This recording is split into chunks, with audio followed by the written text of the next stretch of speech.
It is my firm belief that no third party can fundamentally alter or influence the core nature of the relationship between Moscow and Tehran.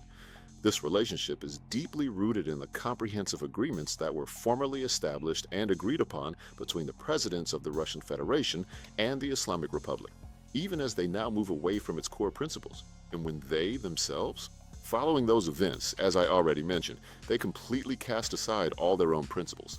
Of course, this leads one to think that they are entirely untrustworthy and inconsistent.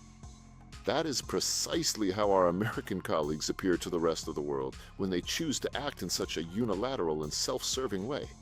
But I think we just need to continue working diligently and carry out the agreements that currently remain in place between us and the Islamic Republic of Iran, as well as between Russia and all our other international trade and economic partners.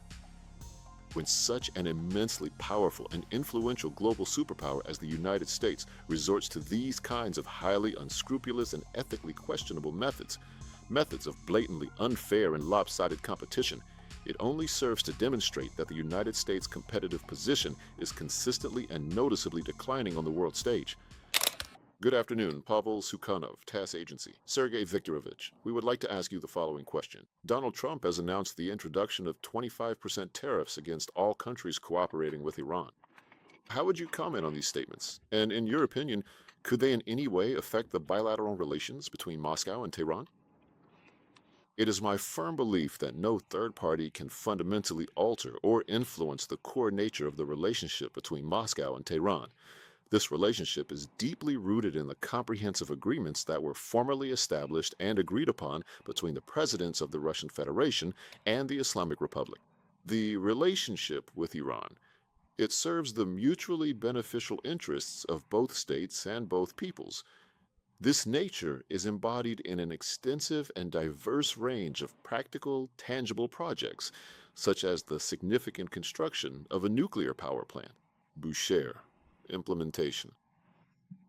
In the specialized field of transportation and logistics infrastructure, such as the North-South Corridor, and many other critical issues that are currently featured prominently on the strategic agenda of Russian-Iranian relations, and that are of extraordinary and vital importance, including for the sustainable development of the entirety of this vast and interconnected region, this specific region of the greater Eurasian continent. Undoubtedly, when the United States finds itself in a position of power, they begin to act in an exclusively self-interested manner.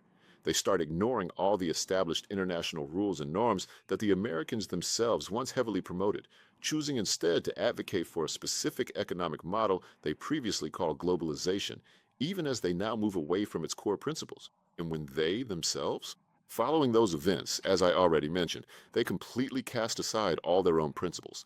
Of course, this leads one to think that they are entirely untrustworthy and inconsistent. That is precisely how our American colleagues appear to the rest of the world when they choose to act in such a unilateral and self-serving way. It is their consistent strategy to bet on always thinking exclusively about how to advance their own narrow national interests wherever there is an abundance of oil, precious minerals, or any other critically important strategic natural resources that are vital for global dominance, and to employ the use of threats and exerting direct forms of pressure for this, like imposing tariffs on Iran, or rather on Iran's partners. They officially announced tariffs of 25%. Turning our attention toward the Russian Federation, there's a United States Senator by the name of Lindsey Graham. He's already on our corresponding lists, who has been actively pushing, and lately has clearly ramped up, a specific initiative for 500% tariffs on trade with every single nation across the globe that continues to do business with the Russian Federation. Of course, this might bring a smile to your face, or it might potentially trigger feelings of anger or rejection. But I think we just need to continue working diligently and carry out the agreements that currently remain in place between us and the Islamic Republic of Iran, as well as between Russia and all our other international trade and economic partners. When such an immensely powerful and influential global superpower as the United States resorts to these kinds of highly unscrupulous and ethically questionable methods of blatantly unfair and lopsided competition, it only serves to demonstrate that the United States' competitive position is consistently and noticeably declining on the world stage. But surely there must be some more to this situation. There are more equitable and just methods to uphold and protect one's position than resorting to such unabashedly obvious and discriminatory use of sanctions as a form of political and economic leverage. This situation simply cannot continue for much longer. It will inevitably result in an even more severe and dangerous crisis in international economic and even international political relations. In our ongoing dialogue with Washington, which we currently have and certainly want to continue, we engage in very open and transparent discussions about this. We candidly and thoroughly deliberate upon the urgent need to, after all, establish at least some fundamental sense of stability and structured order in the various methods being used on the international stage today. Thank you very much. Final question. Zvezda, please. Andrei Vakula, Zvezda TV. Sergei Viktorovich, a question for you. Media reports say U.S. Special Envoy Steve Witkoff and Kushner are planning soon to come to Moscow and meet with Vladimir Putin. How can you comment on this? And what does Moscow expect from the new round of consultations on Ukraine?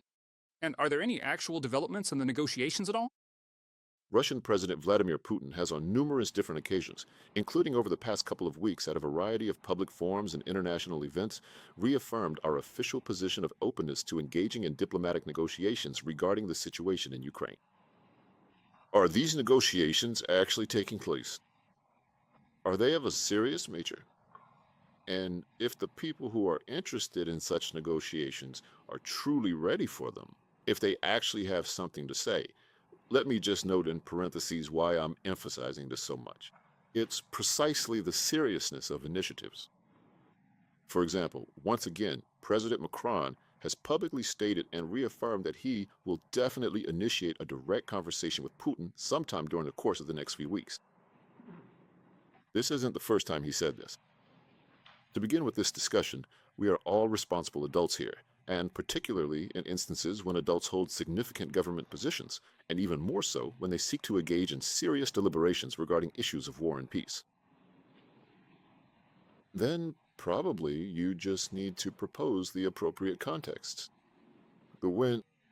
Take the example of President Macron, for instance, who publicly declares, "I am definitely going to talk.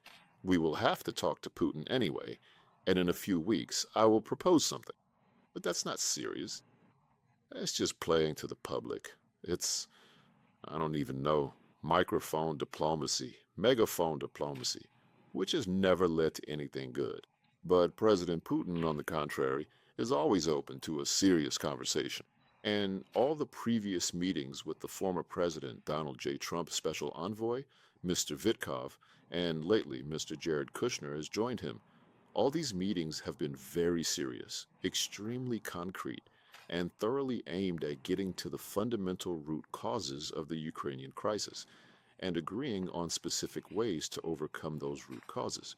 Because otherwise, there can be no lasting stability. There's simply no reason to expect a long-term peace. And those who are now saying, like the various European nations and their leaders, constantly and repeatedly, especially those in Germany and the United Kingdom's British officials. Right now, the number one priority is a ceasefire, a formal ceasefire agreement for a period of 60 days or on a permanent basis. All of this, of course, is not serious, although we are ready to have a conversation, even with these representatives. But when they say that, apart from a ceasefire, all other considerations are merely secondary, it becomes perfectly clear what they truly mean.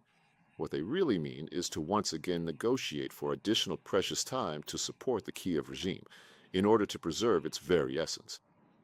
And frankly speaking, all the initiatives that Europe is discussing, including those discussed in Paris with the participation of both Mr. Witkoff and Mr. Kushner, are leading these efforts, and all of these strategic initiatives are aimed solely at preserving the current stability in that specific part of Ukraine which remains under discussion. Just as they fervently hope will continue to remain in place after the settlement, to preserve the current Nazi regime, which submissively and obediently follows the will of the West, and most significantly of all, the will of Brussels, the European Union, and NATO. And Brussels, this collective entity, is interested in preparing for war against the Russian Federation. They say this openly. This is what our European colleagues would. But from our previous extensive contacts with the United States, starting with the high-level summit in Anchorage and during all subsequent interactions, through the efforts of Mr. Witkoff and Mr. Kushner, we clearly see that the United States fully understands the completely unrealistic nature of such a scenario, and they sincerely want to put a definitive stop to any future attempts to draw Ukraine into the NATO alliance. And they possess a comprehensive and profound understanding that without finding a definitive and lasting resolution to the complex issues related to the ultimate fate of the people currently living in Crimea, Novorossiya, and Donbass, who categorically reject the current Kiev regime and have therefore formally and unequivocally expressed their heartfelt desire to return to the Russian Federation, absolutely nothing will work out without addressing this fundamental issue either, and the Americans understand this perfectly well. Let me repeat once again for clarity. We remain entirely open to maintaining contacts with Mr. Witkoff and Mr. Kushner. The President, I believe, met on 6 separate occasions with a special representative of President Trump. And I am absolutely sure that if they show such a high level of interest, that interest will certainly be met with a great deal of understanding and cooperation. Regarding the specific details of your question about what progress has been made in the negotiations, we currently have no information.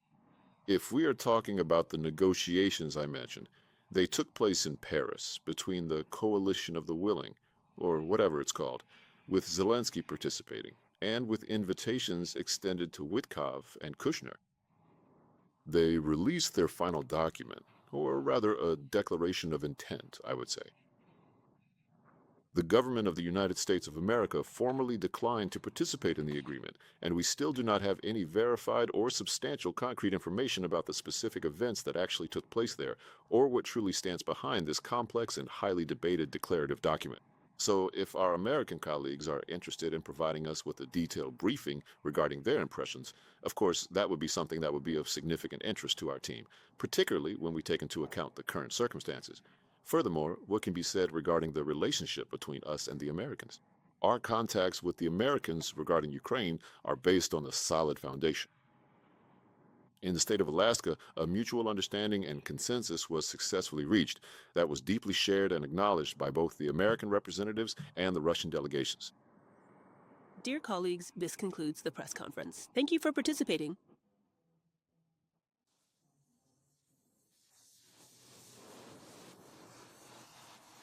I am truly grateful to you.